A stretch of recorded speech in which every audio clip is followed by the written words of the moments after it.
Changement climatique nucléaire.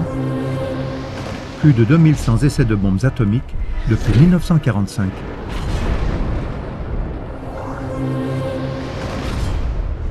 Vous pouvez voir ici le graphique des essais nucléaires officiels entre 1945 et 2016, des puissances nucléaires énumérées ci-dessous.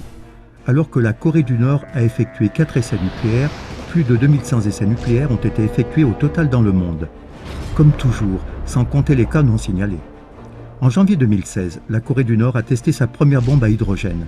On sait que pour être déclenchée, une telle arme nécessite une petite bombe atomique. Dans cette liste, cependant, la force nucléaire israélienne avec ses quelques 200 bombes atomiques n'est jamais mentionnée.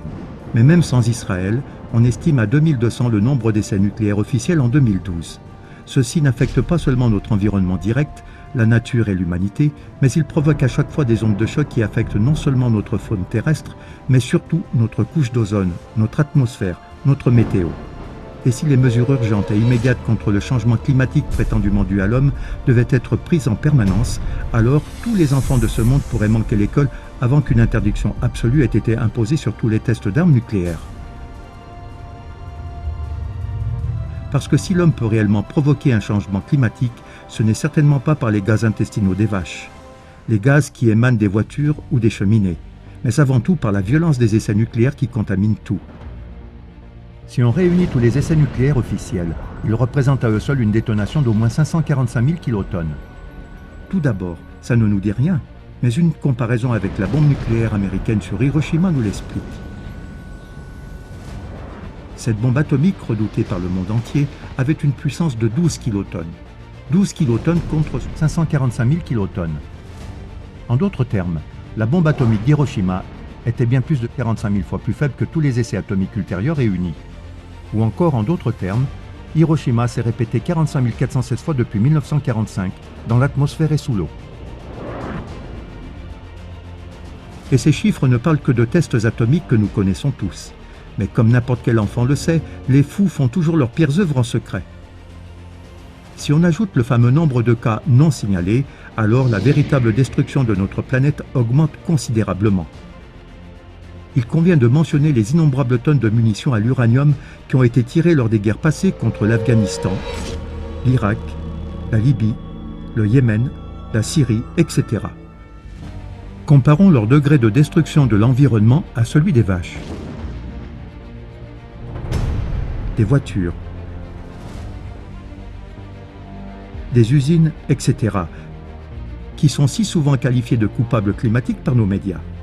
Reconnaissez la différence de pollution de l'environnement, c'est-à-dire l'effet sur le climat entre une seule bombe de 12 kilotonnes comme celle d'Hiroshima et la pollution environnementale par les vaches, ou comparez la pollution d'Hiroshima à celle des endroits les plus pollués du monde, pollution accumulée au cours des années par toutes les industries. Tous les véhicules, avions, systèmes de chauffage, etc. En plus de leurs essais nucléaires, et selon Statista 2016, la Chine, les États-Unis et l'Inde sont également responsables de 50,44% des émissions mondiales de CO2. Voici un aperçu de leurs villes les plus polluées. USA, ville géante, New York. Inde, Delhi. Chine, Shanghai.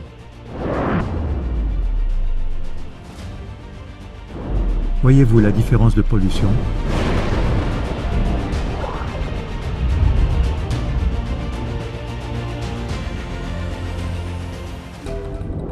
Le livre du physicien nucléaire français Charles-Noël Martin, « Leur hache a-t-elle sonné pour le monde ?», qui avec un avant-propos d'Albert Einstein a également été publié en allemand par les éditions S. Fischer Verlag à Francfort-sur-le-Main, répond par un oui clair à la question de savoir si les bombes atomiques sont responsables du mauvais temps.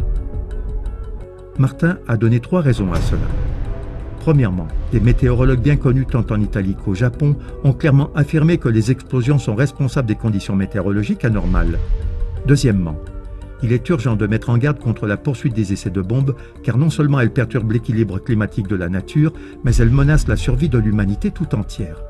Troisièmement, Albert Einstein, pionnier de la physique dans de nombreux domaines, a soutenu sans réserve l'avertissement de Martin peu avant sa mort, lui donnant ainsi une portée mondiale. Conclusion. Appel à tous les peuples.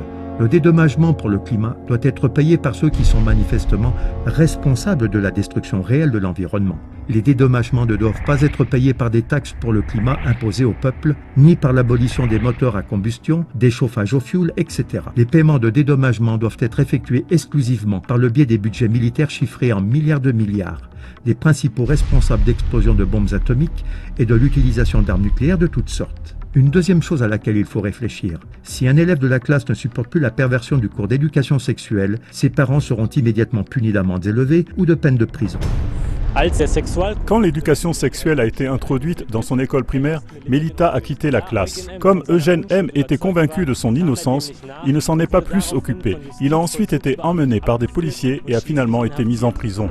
Cependant, si des centaines de milliers d'enfants font l'école buissonnière pendant des jours entiers, exploités par le lobby climatique, ils seront acclamés par la presse et leurs parents ne seront ni poursuivis, ni même sanctionnés par aucune autorité éducative.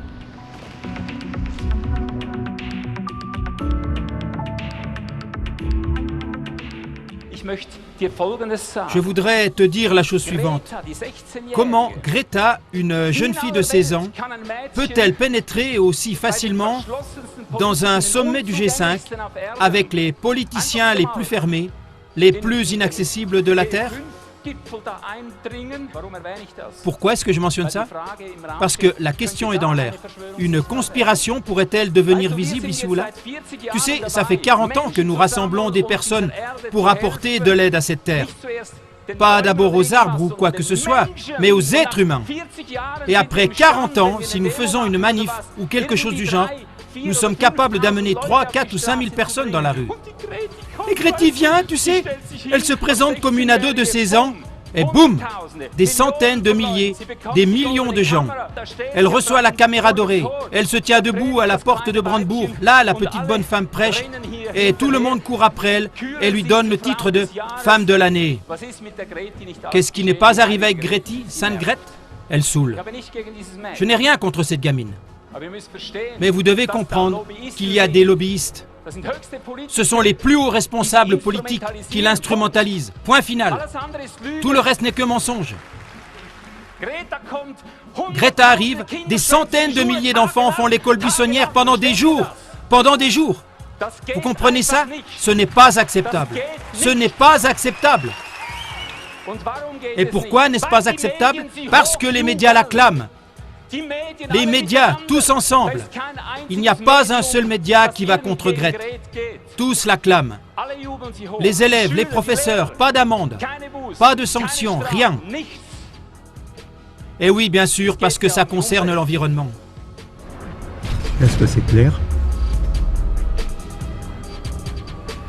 Ou les essais d'armes nucléaires résumés sur cette carte animée du monde.